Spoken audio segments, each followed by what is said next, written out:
Hello, my friends. This is a planetary weather report for Cancer Rising, the crab. So this is, you can listen for if you're a Cancer sun or moon, but I really recommend that people listen for their rising sign because it's a lot more accurate. And this is for July 21st, 24th, something in the middle of the week here coming up, because that's where more of the action is. So the overview here is Jupiter in Pisces is kind of having his last hurrah and meeting up with Venus, and then we're getting a full moon in Aquarius on Friday. So what are we really looking at for you if you are the crab, Cancer rising? So Jupiter has been in your ninth house for a couple of months, since like mid-May. Your ninth house of bigger belief system, big picture kind of thinking, higher learning, religion, spirituality, possibly gurus, teachers, possibly something to do with foreign travel or people. And Jupiter is the planet of expansion and optimism and opportunities and options and possibilities and seeing things in a different way. So this is really cool. It seems like for the past 2 months, maybe you've had kind of an explosion or more of an abundance or a way of opening things up in that realm of spirituality, religion, higher learning, bigger picture thinking. And that is even more amazing because Jupiter is in his one of his home signs in Pisces, so he has all of everything he needs at his fingertips. He has all of his tools, all of his favorite stuff. He's in his home, so he can do his Jupiter stuff even more efficiently and wonderfully. And that seems really fun to have Jupiter Pisces in your ninth. That just seems very nice. So what is happening? Okay, so what is happening right now is Jupiter is about to, well, he's in retrograde, backing up. And he's about to next week back up so far that he's going back into Aquarius. And I'll talk more about this next week. But basically, Aquarius isn't exactly where Jupiter functions the best. It's not like the worst, but it's like if you went to an Airbnb and it was kind of fine, okay, nothing amazing, but nothing terrible. You're just like, yeah, it's cool. I have what I need. It's cool. I'm doing my thing. So that's where Jupiter's moving. He's moving from his place of like, I have everything and this is, everything is at my fingertips and it's all set up for me, to where it's like, yeah, I can do this here. It's cool. So it's kind of like downshifting a little bit back into a place that's like, just sort of neutral, maybe downshifting into neutral. I guess that could be the thought here. So, but before we get there, let me just talk about Jupiter's like last hurrah for Wednesday and Thursday of this week. Jupiter still in Pisces in one of his favorite places is going to meet with Venus. It's an opposition. It's not like usually with other planets, an opposition could be like, is a little uncomfortable, but with these planets, Jupiter, luck, expansion, opportunities, abundance, possibilities, Venus, romance, love, beauty, how we find pleasure in the world, values, possibly money, that's really good. It's not going to be like strife, it's just harmony, it's more beauty, abundance of, support, maybe some kind of cohesion in relationships, expansion of values, or it could be support, luxury, extravagance, because it's like Jupiter getting more, but just, helpful relationships.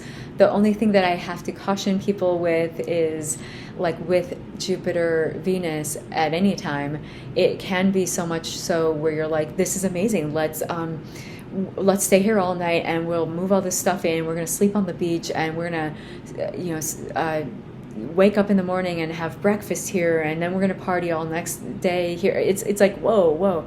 Okay. Yeah, that sounds good. But like, it's getting, more and more to this inflated point that could be unsustainable if you take it too far. And like maybe you pass out and then you wake up the next day and then you missed your job interview or something, so that you just want to be able to like be responsible, with the moment, like have that moment where Venus and Jupiter are like clinking champagne glasses, flutes, and they're like having this beautiful moment of indulgence, of like treat yourself, but like let's not go overboard because you might have to pay the consequences a little bit. And so in that ninth house of spirituality, religion, higher thinking, bigger picture ideas, where Jupiter is, and then Venus will be in the third house of siblings, neighbors, everyday, day-to-day routine kind of things.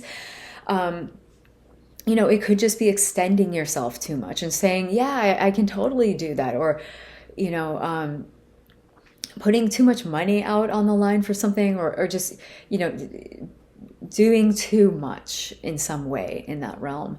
But so just watch for that on Wednesday, Thursday. But otherwise, that sounds really fun and nice and good. And I hope that you have some type of indulgent, moment of letting down your hair in that realm. So then the full moon, Aquarius, coming on Friday, that is coming in. That will be happening in your eighth house. So that eighth house happens to be the place of other people's money, of maybe spouse's money. It could be taxes or money that you get from inheritances or wills, or maybe just power dynamics and debts surrounding something else. It doesn't necessarily have to be financial, but it could be, very likely could be.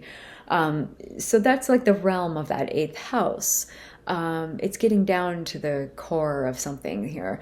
That full moon there is like it's shining a harvest kind of moment, a culmination from especially the past 2 weeks of, okay, so here we are. This is, the seeds have been planted, and this is what we're looking at in this eighth house. In the eighth house matters, something to do with those things that I just said. And that's great. It doesn't seem to be a problem. However, Saturn is sitting in your eighth house also, and has been there since late December of 2020. And Saturn in the eighth, it's, Saturn anywhere is not bad, but Saturn is responsibility, duty, lockdown, red tape, constriction, boundaries, walls. Like, it's like, you're like, I want to do this. And Saturn's like, yeah, but this has like 10 things that you have to do before that. And it's like, oh my God, it's not a flowing energy. It's like, we're here and there's a certain proper way. It's a very slow moving energy. So there can be that feeling in that eighth house of something locked down or not moving or being very heavy with responsibility. And this moon might not accentuate it, but just shine a light on it and say, yeah, we kind of need to go back here and remember what's happening here. Because we're going to be, we have been dealing with it this whole year, and we're going to deal with it further down the road of the year and then into next year when we're having eclipses there too. So this is not a point that's going to be like, oh, whatever, I don't care about it. It's going to be coming up and still at play for everyone, no matter where it is in your chart, all of next year, this year. So that point especially has been hit, probably lit up more, starting this past late June into early July, like the 4th of July weekend. There was probably some kind of thing that kind of happened there to highlight that area of some sort of power dynamic, especially with the second house of your money, your income, your assets, things that you own. And then the 11th house of friends, groups, alliances, community, people that you belong to in a community. So that has all been in play. It has had some healing moments as we got away from that first week of July, where it was like really crazy. So it's calming down a little bit, but that moon is kind of like, yeah, but we kind of still have to go back there and figure out, okay, so here is where we are. This is the lay of the land. And we still really need to figure out what Saturn really asks of us in that place. But it just so happens that we're in luck because, and I'll talk about this more next week, Jupiter in retrograde, going back into Aquarius, is like kind of so Airbnb, where it's just like, whatever, not anything to write home about. When a planet moves into a different sign, if you're using whole sign houses, he or she also, or they move into a different house. So what does that mean? So that means Jupiter will be leaving your ninth house of religion, spirituality, higher belief system, higher learning, maybe foreign matters, and be reversing back into that eighth house of other people's money, taxes, power plays, spouse's money, something like that. So this is good. He's coming in to say, yeah, I'm here. I'm going to roll up my sleeves. It might not be my favorite place where I function the best, but I can definitely add expansion, opportunity, the bigger way of seeing the lay of the land, possibilities, options. And it's like where Saturn is just like, no, this is, it has to be this way, or there's all of this red tape, it's not going to work. Jupiter comes in to really like grease the wheels and just say, look, we can make this happen. And Jupiter will be there until about December 28th. So basically New Year's, Jupiter's going to be there helping that place out, and very much helping Saturn out, because Saturn alone is like, red tape just sitting there not doing anything. I mean, it's doing something, but we need a little bit of help, a little bit of levity being injected into that area of the eighth house, other people's money, spouse's money, taxes, inheritances. So that will be good for that realm for you. And I think that is what I wanted to come up with here for this week. And next week I'll be back and we'll talk more about Jupiter and other things happening. So that is what I have for Crab Rising. And I will be back next week. Thank you.